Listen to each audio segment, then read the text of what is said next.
Bonjour à tous. Nous allons commencer cette session avec quelques minutes de retard. Nous devons avoir fini pour midi, donc je demanderai aux orateurs de faire des présentations courtes et percutantes, de façon à garder un peu de temps pour quelques questions. Je vais passer la parole maintenant à Cécile Denis, qui bosse à University of Pennsylvania dans le département de psychiatrie et qui va présenter les différents orateurs. Comme vous le verrez dans cette session, la plupart des travaux qui sont présentés sont des travaux qui sont des collaborations franco-américaines et vietnamiennes avec, je pense, des projets absolument passionnants dont certains sont encore en cours ou vont commencer. Et je passe maintenant la parole à Cécile. Bonjour à tous. Donc, toutes les sessions vont être en anglais. Donc, si vous ne comprenez pas l'anglais, il faut prendre un traducteur. So, our first speaker will be Don Desjarlais, who is a... Donc voilà, nous passerons la parole à Don Desjarlais, qui est un chercheur à l'Université de New York. Il va nous présenter des données de l'étude DRIVE. Je voudrais donc souhaiter la bienvenue à tout le monde. Il y a des personnes qui sont venues de loin, donc nous sommes dans différents fuseaux horaires. Donc, je voudrais remercier les organisateurs qui m'ont invité et nous allons parler de l'étude DRIVE. C'est la consommation de drogue et les infections en Vietnam. C'est une étude qui comprend beaucoup d'organisations qui y collaborent et aussi beaucoup de chercheurs.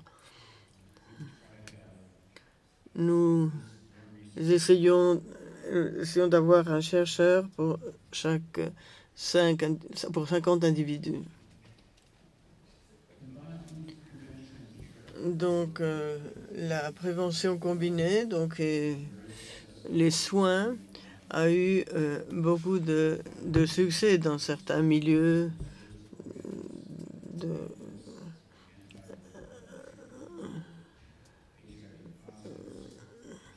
Donc, cette prévention et les programmes d'échange des seringues, les programmes de maintien sous méthadone. Et nous avons eu, par exemple, dans la ville de New York, avant la mise en place, nous avions une incidence de 4 sur 100 personnes. Et maintenant, l'incidence est de 0,04. Donc, nous avons atteint une réduction de 99% dans l'incidence du VIH. Nous avons identifié des cas et nous avons fait un modelage aussi. Mais il y a des inquiétudes spéciales lorsque on essaie de faire cela dans des pays aux revenus beaucoup plus faibles ou moyens. Donc les ressources financières sont limitées. Il y a un nombre de personnel formé qui est limité aussi. Il y a peu de capacités de recherche pour faire de l'épidémiologie. Et il y a la stigmatisation assez grave du VIH et de l'usage de drogue par injection. Donc, et ensuite, il y a les pratiques contre l'incarcération de ces personnes, des personnes qui injectent des drogues dans les prisons, et leurs maisons d'arrêt. Donc, recruter les gens, est beaucoup plus difficile. Nous avons travaillé dans la ville de Hải Phòng au Vietnam. C'est le principal port du nord du pays. La prévalence était de 7,5% pour le VIH. Mais on a fait donc en 2006, on a mis en place des programmes d'échange de seringues et en 2014, il y a eu une politique du gouvernement. Nous avons eu des organisations puissantes dans les communautés avec lesquelles nous collaborons. Nous avons fait donc d'abord une étude de faisabilité, donc en 2014. En 2013, la prévalence était de 25%. Et il y avait donc 100 personnes à risque. Nous avons décidé que nous serions très directs sur ce que nous voulions faire pour arrêter donc cette épidémie. Donc, on voulait atteindre 0,5 pour les raisons et on voulait réduire aussi le nombre à 7,5% de la population totale dans la ville de Haiphong. Nous voulions réduire aussi le pourcentage de séropositifs et les engager donc dans le programme d'échange de seringues et d'aiguilles. Nous avons fait un engagement public par rapport à ces critères. On a publié donc le protocole dans Clinical Trials et aussi dans Lancet l'année dernière. Nous devions faire des études, des enquêtes très importantes. Nous voulions identifier des personnes qui s'injectent des drogues, des usagers des drogues par injection. Et on leur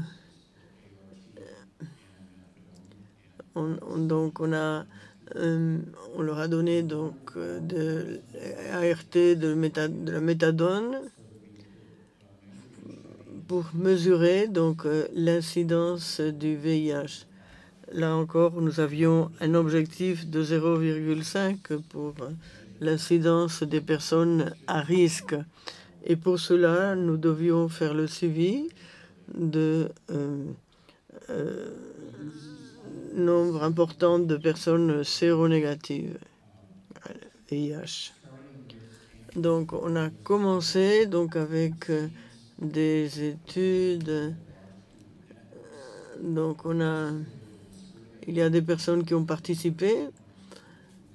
Ils nous ont permis aussi de recruter d'autres personnes, des usagers de drogue par injection.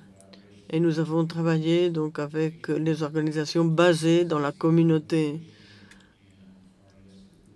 pour faire l'étude de l'enquête. Lorsque nous avons fait ces enquêtes, nous avons obtenu donc les empreintes digitales. De cette façon, on pouvait identifier les personnes de ces enquêtes et on pouvait éliminer la participation multiple du même individu parce que nous avions des usagers qui sont ceux qui ont pris les empreintes digitales. Et on n'a eu aucun problème pour avoir ces empreintes digitales. Nous avons utilisé 3 coupons numérotés, donc, et cela a fonctionné donc jusqu'à ce qu'on a eu 800 personnes. On a passé donc au super recruteur. Donc, il y avait des personnes qui disaient qu'ils ne pouvaient pas recruter des personnes. Il y a des personnes qui pouvaient le faire, jusqu'à 20 personnes, et on leur a donné d'autres coupons. Donc, les participants donc, ont payé leur temps, leur effort et nous avions eu dans les premières semaines un recrutement important et jusqu'à la 5e semaine, nous avons mis en place cette stratégie des super recruteurs et nous avons atteint notre cible.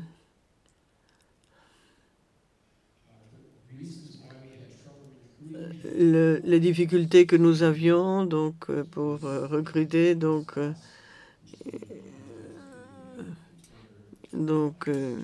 il y a eu des problèmes de transport jusqu'au site de la recherche. Il y avait des problèmes aussi pour maintenir la confidentialité. Donc il y avait d'autres intérêts dans la vie des gens autres que participer à cette enquête. Avec cela, nous avons utilisé cela donc comme un échantillon. Nous avons calculé donc les 10 et tout cela a bien fonctionné. Donc les diagnostics, nous avons atteint un équilibre très tôt dans les 3 séquences de ces enquêtes. Après,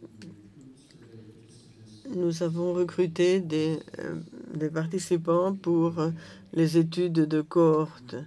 Nous avons un groupe de séronégatifs VIH.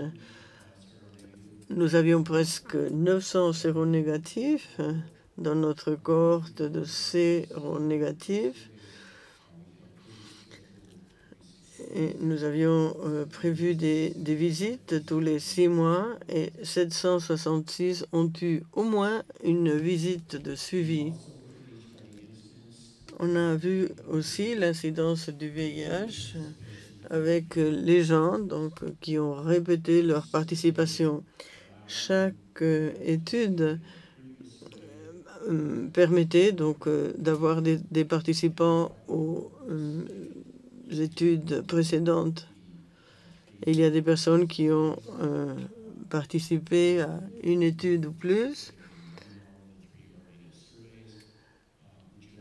Et cela a généré 370 personnes par année, donc à risque.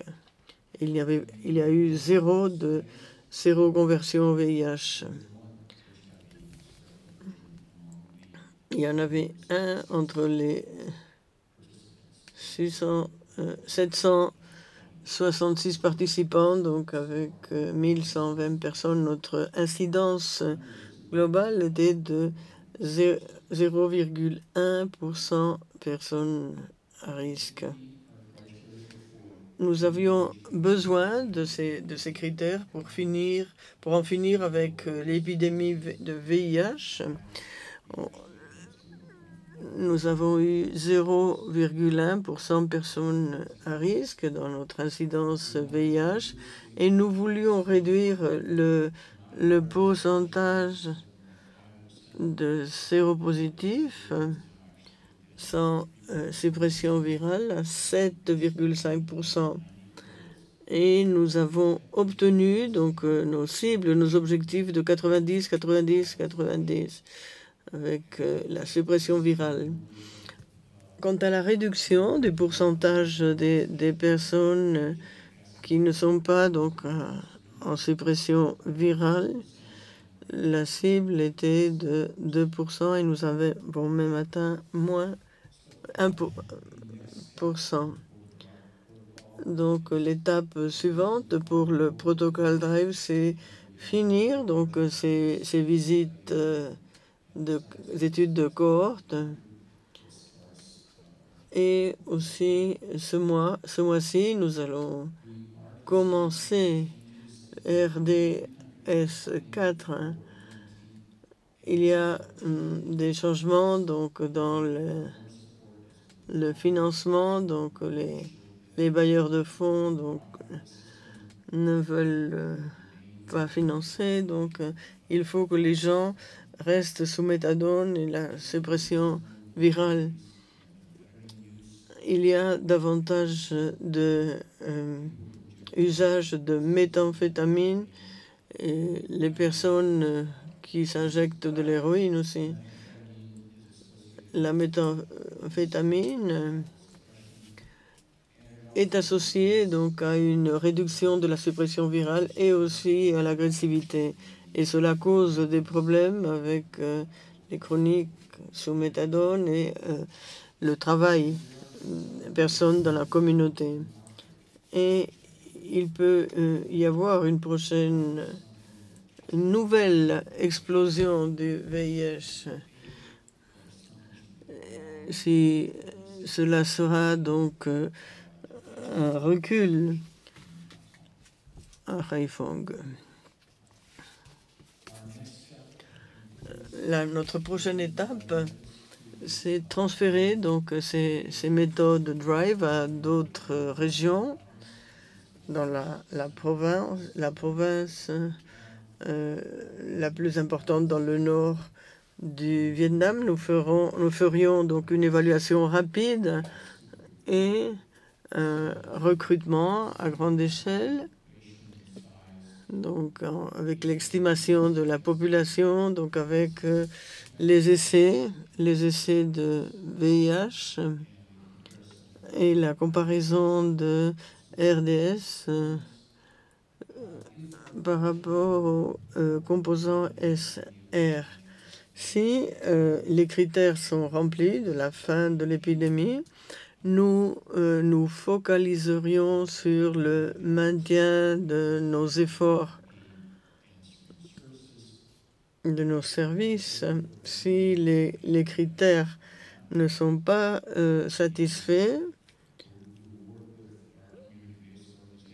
on peut travailler avec nos organisations basées dans la communauté, de la même façon qu'on a fait à Haiphong.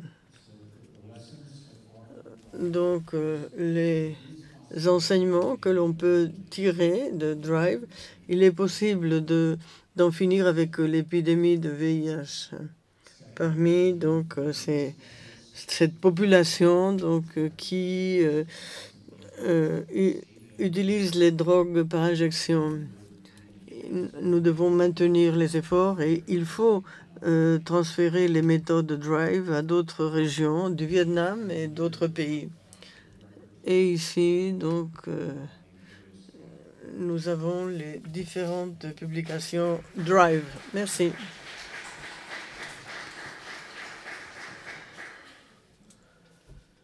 Je propose à M. Livio Azzoni de Philadelphie de venir pour la dernière présentation pour nous parler des effets de l'engagement du récepteur myopiacé sur la translocation microbienne et l'activation immunitaire résiduelle chez des patients infectés par le VIH.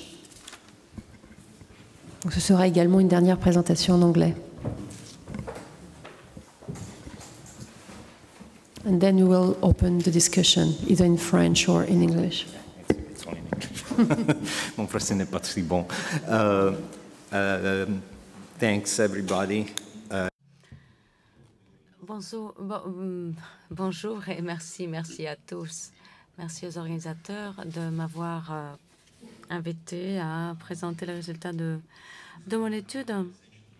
Ce long titre résume notre intérêt pour la genèse du VIH et l'effet de l'usage d'opioïdes dans la pathogénèse. Je vais donner une introduction. Je vais présenter les résultats d'une étude pilote que nous faisons en Philadelphie. Ensuite, je vous présenterai la structure des études qui ont reçu du financement récemment et que nous allons mettre en place au cours des prochains mois, aussi bien au Vietnam qu'en Philadelphie. C'est des études différentes avec des buts différents, mais ils sont quand même... il y a des rapports entre ces études. Aussi, Enfin, vous savez tous qu'il y a une interaction entre le mésusage d'opioïdes et le VIH et l'augmentation du risque de l'exposition et l'augmentation des comportements à risque qui peuvent mener à une plus grande exposition, etc. Et de l'autre côté, les personnes infectées du VIH ont des douleurs chroniques qu'il faut gérer. Et puis, il faut également gérer leur usage d'opioïdes. Il y a des diagnostics de maladies mentales concomitants. Donc voilà, il y a un rapport entre les deux. Je vais vous parler des récepteurs. Et je voulais vous dire que le récepteur d'opioïdes qui se lie et qui peut montrer une altération de la motilité intestinale, eh bien, cela est une partie centrale de notre hypothèse. Là, je suis en biologie quasiment, mais ce que je veux vous dire, c'est que le récepteur mu et tous les récepteurs en général par rapport aux opioïdes que nous utilisons, eh bien, nous montrent ou nous amènent à une réduction de la motilité de l'intestin. Et à part cela, il y a également des problèmes par rapport à la sécrétion de bile, de la contraction de la vésicule biliaire. Et tout cela peut avoir un effet profond dans le microbiome de l'individu. Ceci n'a pas été étudié au détail chez les humains, mais cela a été étudié chez les rongeurs. Et il y a des changements dans le microbiome avec un penchant vers la pro-inflammation. Je dois dire aussi qu'il y a également des effets directs par rapport à l'implication du récepteur d'opioïdes dans le système immunitaire, c'est-à-dire que les macrophages sont modifiés à cause de ce changement de récepteur mu, et ceci explique généralement la réponse pro-inflammatoire. À part cela, il y a aussi la possibilité, et ceci n'a pas été démontré encore, mais il y a également la possibilité que ce récepteur promeuve la transcription du VIH dans les cellules infectées. Et c'est peut-être l'une des routes qui est établie ici. C'est-à-dire qu'il y a beaucoup de raisons qui nous mènent à penser qu'il y a un rapport entre l'usage d'opioïdes et la genèse du VIH. Ce qui nous mène à ce cercle vicieux, la pathogénèse du VIH. Et là, nous avons aussi donc le réservoir de sel qui affecte, et puis l'intestin qui perd son intégrité, qui permet la perméabilité et le transport de bactéries dans le torrent sanguin. Et ceci nous mène à une inflammation chronique. Et encore une fois, cela alimente les cytokines inflammatoires. C'est vraiment le cercle vicieux. Et une fois que ce cercle est activé, eh bien, il faudrait arrêter cette réplication et arriver à une situation idéale avec la récupération du système immunitaire. Mais cette récupération n'est pas toujours possible. Il y a quand même une certaine récupération. Mais que se passe-t-il quand ce récepteur mu intervient? Ici, il y a deux choses que l'on puisse faire avec ce récepteur. On peut le bloquer, on peut le stimuler. Alors maintenant, si on voit les agonistes, la méthadone est l'agoniste pur que nous avons en clinique, et le Suboxone est un agoniste partiel. Et là, on stimulerait le récepteur mu. Et ainsi, on augmenterait cette dysbiose qui va mener par la suite à cette inflammation. D'un autre côté, la naltrexone, c'est un antagoniste et cela arrêterait ce cercle et amènerait ainsi à une récupération immunitaire. Ceci, c'est une hypothèse et ces personnes-là reçoivent des traitements antirétroviraux. Et les personnes, notre hypothèse, c'est que les personnes qui, en plus, recevraient de la naltrexone, eh bien, seraient amenées à mieux se récupérer que celles qui reçoivent la méthadone ou la Suboxone. Nous sommes très limités en Philadelphie. Nous n'avons pas trop reçu de financement. Nous avons quand même lancé une petite étude pilote avec 13 participants qui avaient été sous traitement par méthadone depuis longtemps à cause de leur usage d'opioïdes, et puis des personnes qui avaient reçu des traitements plus courts, relativement plus courts avec le naltrexone. Ensuite, le groupe de contrôle qui avait le VIH mais qui n'avait pas d'usage d'opioïdes, donc antagoniste récepteur. Donc voilà, ici vous voyez les caractéristiques de la cohorte. Et je vais vous dire que tout est similaire, sauf le temps de traitement de substitution ou de blocage du récepteur, qui est différent. Nous avons les patients sous méthadone, eh bien, ça fait très longtemps qu'ils sont sous méthadone. La natroxène, et puis eh bien, depuis le moment où la natroxène a été disponible, et puis il y a des patients qui étaient sous traitement de 2 ans.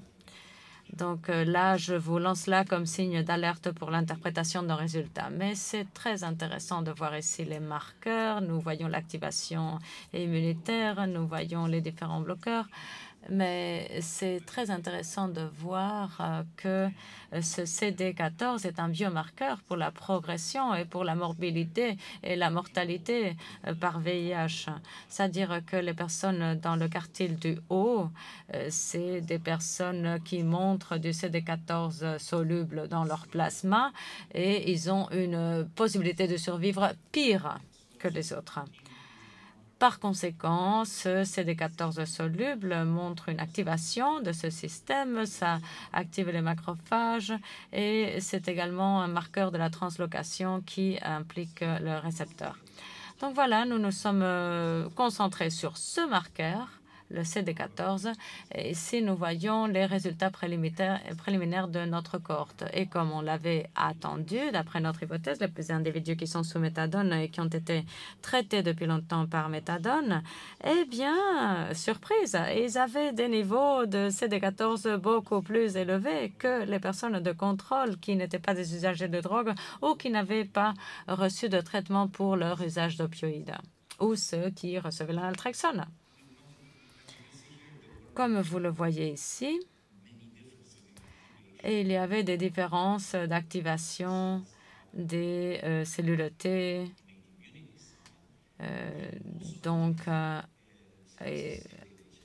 par rapport au VIH associé à des cellules. Mais c'est un échantillon petit, alors les différences petites ne peuvent pas être significatives.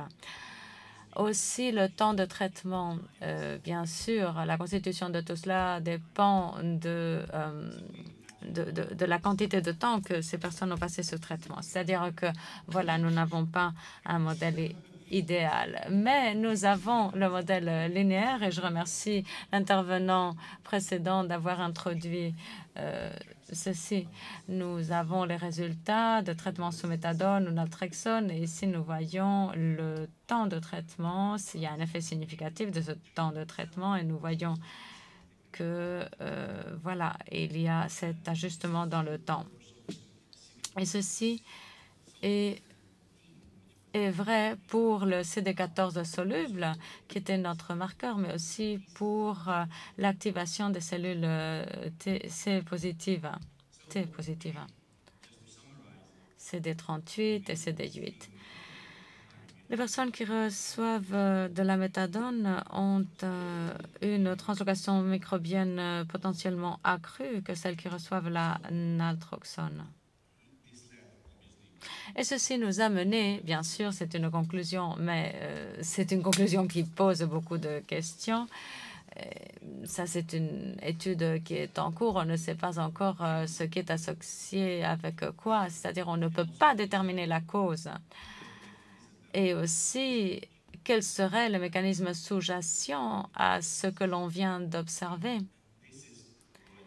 Et ceci nous a mené à la conception et à la recherche de fonds pour concevoir les 2 études que je vais vous présenter qui sont sous ce parapluie. Tout d'abord, une étude longitudinale pour voir la cause, s'il y a un rapport de cause. Et si cette étude va être faite à Ho Chi Minh, nous présenterons la structure à la fin. Mais ça, c'est voilà la conception de notre étude.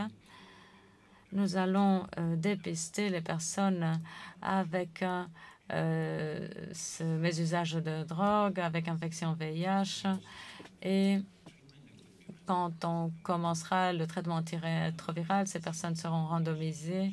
On va randomiser donc 75 personnes avec la méthadone et 75 avec la Suboxone et 75 avec la naltrexone. Ceci sera fait en collaboration avec un groupe, avec Medscare. Nous avons une longue expérience de ce type d'études au Vietnam. Et là, nous allons nous servir de cette expérience. Et on verra quelle est l'efficacité de l'intervention par Suboxone. On verra si notre approche est réussie. Et bien sûr, ce traitement s'accompagne de conseils au cours d'une certaine période. Et là, j'ai fait une petite erreur parce que nous n'allons pas détoxifier les personnes qui sont sous méthadone, mais celles qui sont sous naltrexone. Ensuite, on passera 2 semaines et on passera à la période d'observation. Et nous espérons terminer avec 50 patients pour l'analyse. Et après, je vous raconterai l'analyse, mais nous aurons une prise d'échantillons biologiques intensive que nous évaluerons. Pour ce qui est de l'intervention clinique, les évaluations seront par rapport à l'index de sévérité de l'addiction. Nous ferons également des dépistages de présence de drogue dans l'urine et le questionnaire satisfaction. Pour la médication, eh bien, on va administrer, comme je vous l'ai dit, la méthadone, la Suboxone et la naltrexone. Et le plan, c'est d'utiliser cela. Et ensuite, le soutien que l'on recevra, que recevront les patients, c'est le soutien de thérapie comportementale et aussi le soutien fourni par le groupe de Cécile Denis. Et voilà, c'est très intensif. Et là, je n'ai rien à dire. Si vous avez des questions, il faudra s'adresser aux personnes concernées. Et bien sûr, pour ce qui est de l'analyse, on veut voir le rapport avec la pathogénèse. Et bien sûr, il faut rassembler plus d'informations sur l'immunopathogénèse. Et on s'attend à ce qu'il y ait des pertes de patients, surtout pour la naltrexone. Il y aura peut-être des patients qui ne pourront pas suivre de façon réussie, etc. C'est-à-dire que nous allons permettre des changements juste après l'induction. Mais pas au début. C'est-à-dire que ceux qui ont entré dans un bras de l'étude ne peuvent pas passer à l'autre. Ceci va nous permettre d'avoir de l'observation pendant une certaine période de temps. Et voilà, là, on ne changera pas de bras les patients. Ensuite, on passera à l'analyse. Et après l'analyse, les patients pourront s'incorporer à notre bras.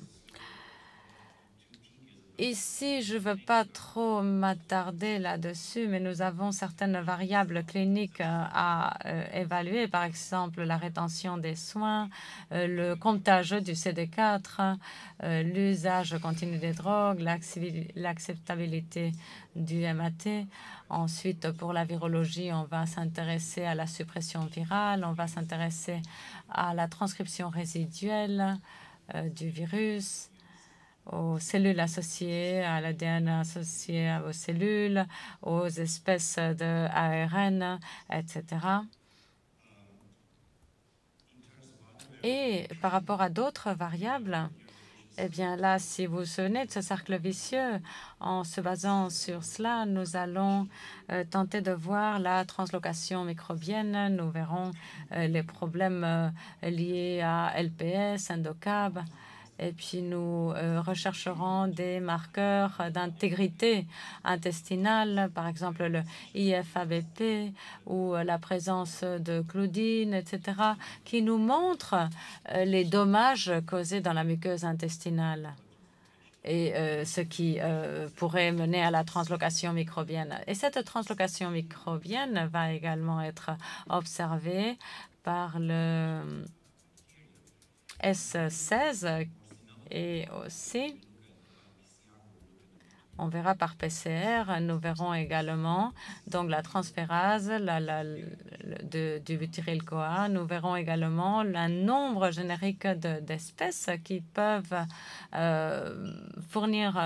produire du butyrate qui est en rapport avec l'inflammation. Ceci va nous donner une idée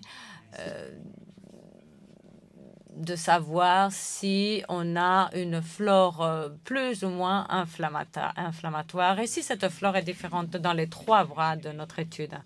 Et puis par rapport à l'activation et à l'inflammation, eh bien, on verra les réponses adaptatives par des marqueurs. Nous verrons les cellules T, nous verrons des marqueurs d'immunité innée. Et on va se centrer sur les monocytes et les macrophages. Il y a aussi beaucoup de marqueurs solubles qui nous échapperont. Et il y aura également des cytokines pro-inflammatoires que l'on tentera de compter. Voilà, on essaiera d'avoir une image générale de l'état d'inflammation. Et aussi, on se centrera sur les marqueurs de réplication. Là, la première étude, je vais passer vite, hein, on est presque à court de temps, mais comme je voulais vous le dire, nous voulons établir les causes.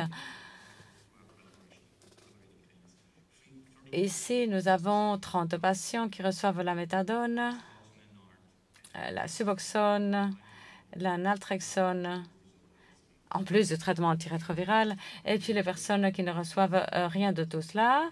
Et là, on va prendre un échantillon de certains tissus. Encore une fois, on va voir toutes les différences que je vous ai dit auparavant, tous les marqueurs que je vous l'ai dit, et en plus d'autres marqueurs, c'est-à-dire que nous aurons beaucoup plus de marqueurs.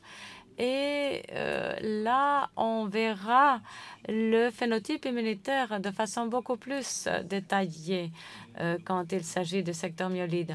Et ensuite, nous verrons le P34, la protéine P34 qui permet d'évaluer le réservoir de virus.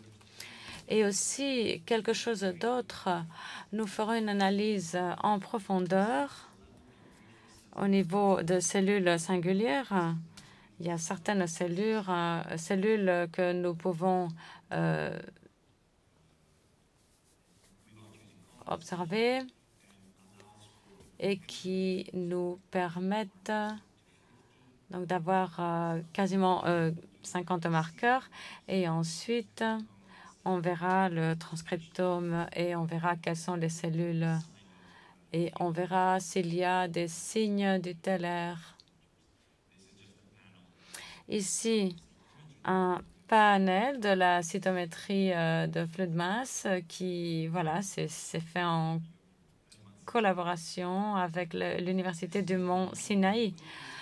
Ici, tout simplement pour vous montrer nos reconnaissances, nos remerciements à toutes ces institutions-là qui vont intervenir à l'étude et qui vont également nous aider à interpréter tous nos résultats pour avoir, voilà, pour pouvoir planifier. Donc, et puis l'étude Amaury sera faite en collaboration avec toutes ces institutions et nous agirons aussi en collaboration avec la ville d'Ho Chi Minh, avec l'Institut Pasteur, avec l'Université du Colorado, avec Alkermes, qui, voilà, ils feront également beaucoup de tests qui vont nous aider. Et le Amaury 2 aura lieu en Philadelphie. Et je voudrais remercier le NIDA d'être instrumental, de nous aider avec les fonds. Et voilà, j'espère pouvoir vous raconter davantage un autre jour. Je vous remercie.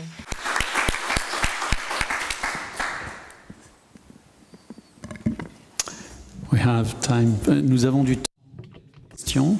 Donc, si vous avez pour l'un des orateurs des questions, elles sont bienvenues. Questions are welcome.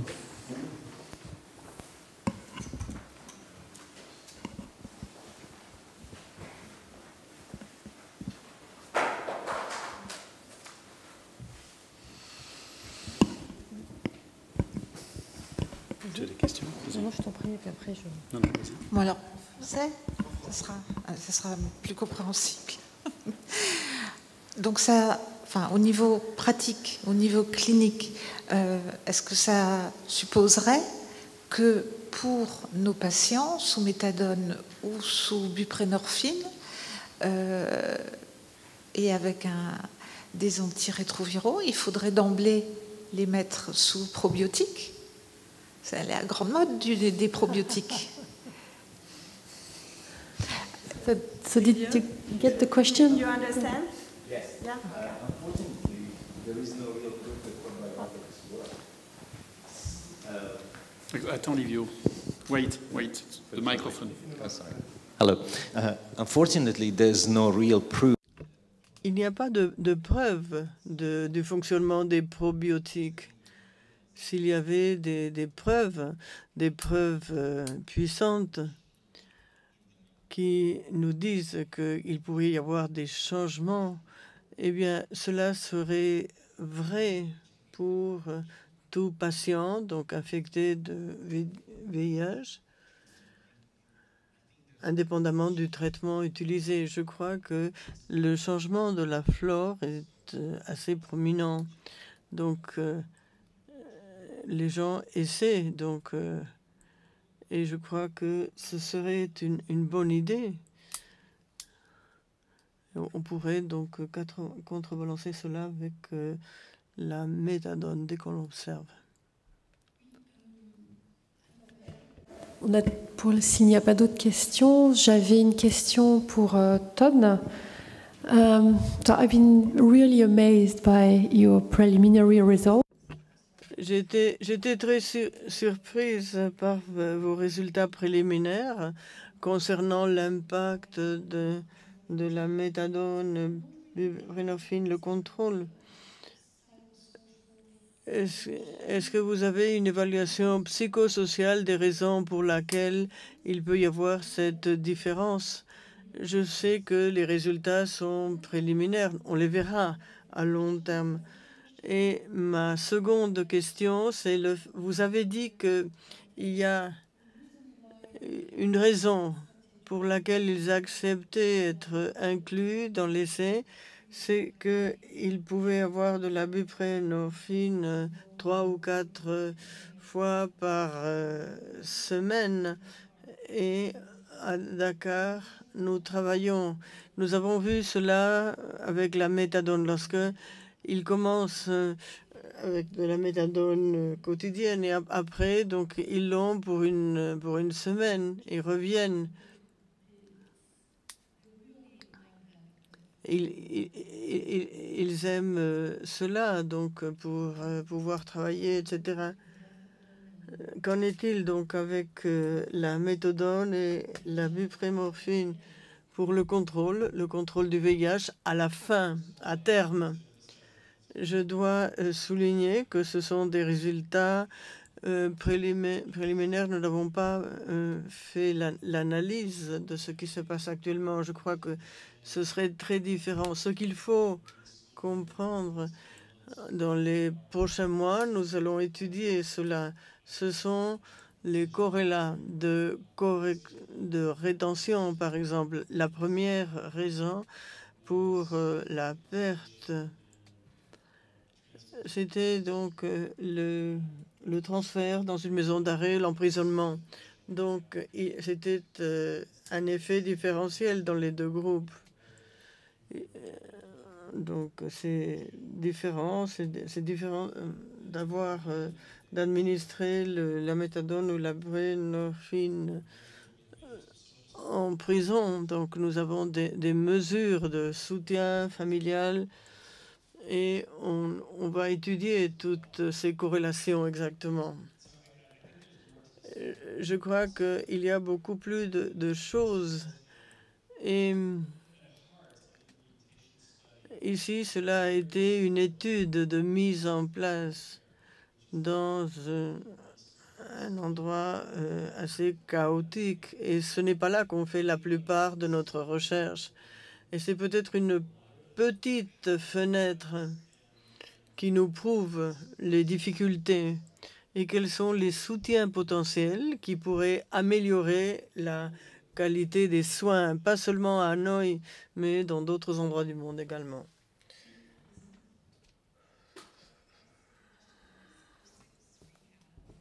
Qu'est-ce que c'est que le OSEX Rehab? Et quelles sont les doses pour la buprenorphine? Et comment est-ce que cela a changé lorsqu'on a passé à 2 ou 3 fois par semaine de méthadone? Les doses moyennes, c'était pour la buprenorphine, c'était 80 mg. Et pour la méthadone, je crois que c'était 110. Dans la présentation du docteur Bartz. Donc on va peut-être en savoir davantage.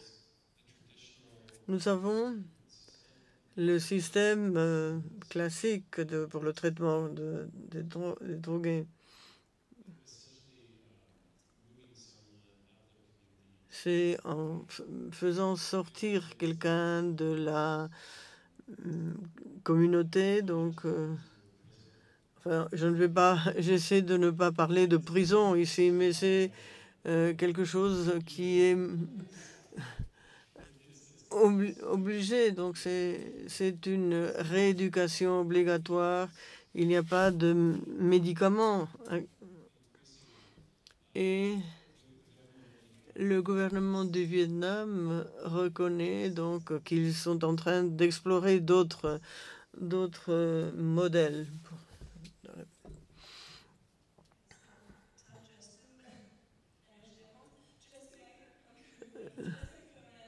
Je voudrais faire simplement un commentaire.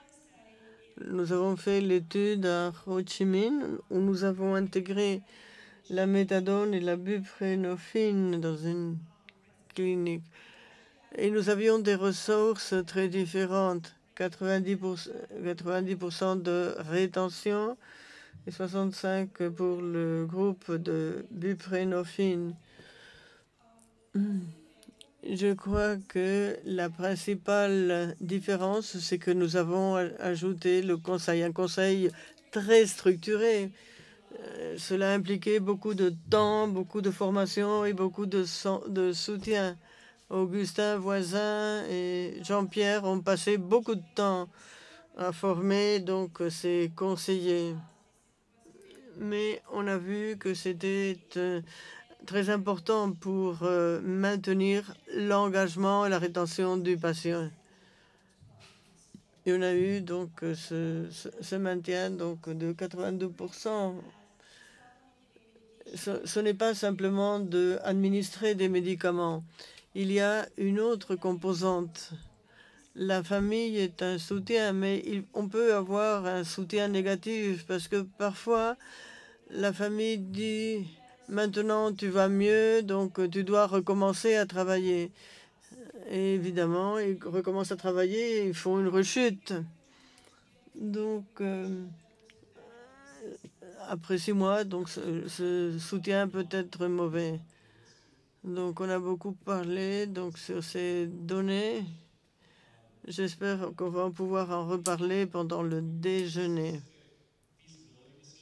Nous avons pris une décision quant à la faisabilité. Lorsque nous avons lancé l'étude, on pensait que nous n'avions pas les ressources pour mettre en place tout ce conseil de façon sophistiquée. Donc, et je crois que c'est un traitement plus centré. Même les cliniques pour le VIH n'ont pas cela en place. Et je crois que c'est l'une des questions. Et nous devons trouver une réponse, nous, la communauté scientifique. Comment est-ce que vous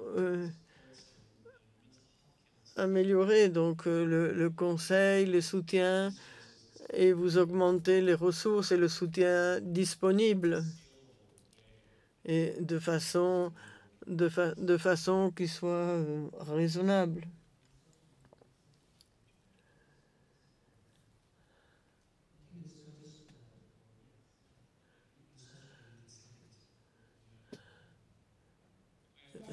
C'est pour les établissements donc, qui ont peu de ressources.